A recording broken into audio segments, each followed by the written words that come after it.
బుల్లితెర ప్రేక్షకుల అంచనాలకు తగ్గట్టుగానే బిగ్ బాస్ తెలుగు సీజన్ 9 అట్టహాసంగా ప్రారంభమైంది. మొత్తం 15 మంది కంటెస్టెంట్ షోలో అడుగుపెట్టారు. సెలబ్రిటీల కోటాలో 9 మంది, కామన్ కేటగిరీ కోటాలో 6 బిగ్ బాస్ లోకి ఎంట్రీ ఇచ్చారు. కామనర్స్ మెయిన్ హౌస్ లో ఉంటుండగా సెలబ్రిటీలు మాత్రం అవుట్ హౌస్ లో ఉన్నారు. మొత్తానికి ఓనర్స్ వర్సెస్ టెనెంట్స్ అంటూ కంటెస్టెంట్స్ మధ్య బానే పోటీ పెట్టాడు బిగ్ బాస్. అయితే ఈ సీజన్ మొదలు కాకముందే కంటెస్టెంట్స్ ఎవరనేది సోషల్ మీడియాలో లీక్ అయింది. దాదాపు వారే హౌస్లోకి అడుగుపెట్టిన ఆ జాబితాలోని దివ్యల మాధురి మాత్రం ఎంపిక కాలేదు. దీనిపై తాజాగా ఆమె నుంచే స్వయంగా క్లారిటీ వచ్చేసింది. ఇటీవలే దివ్యల మాధురి దువ్వాడ శ్రీనివాస్తో కలిసి ఒక కార్యక్రమానికి వెళ్ళింది. అక్కడ బిగ్ బాస్ 9 ఆఫర్పై క్లారిటీ ఇచ్చింది. తనకు బిగ్ బాస్ ఆఫర్ వచ్చిన మాట వాస్తవమేనని చెప్పిన మాధురి, కానీ అన్ని రోజులు తన రాజాకి దూరంగా ఉండటం కష్టం అనిపించిందని చెప్పుకొచ్చింది.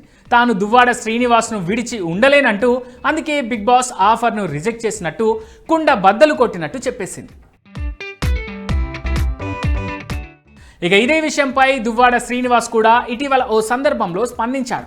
బిగ్ బాస్ 9 టీంని మాధురిని కాంటాక్ట్ అయిన విషయం నిజమేనని క్లారిటీ ఇచ్చారు. అయితే అందుకు మాధురి ఒప్పుకోలేదంటూ చెప్పాడు.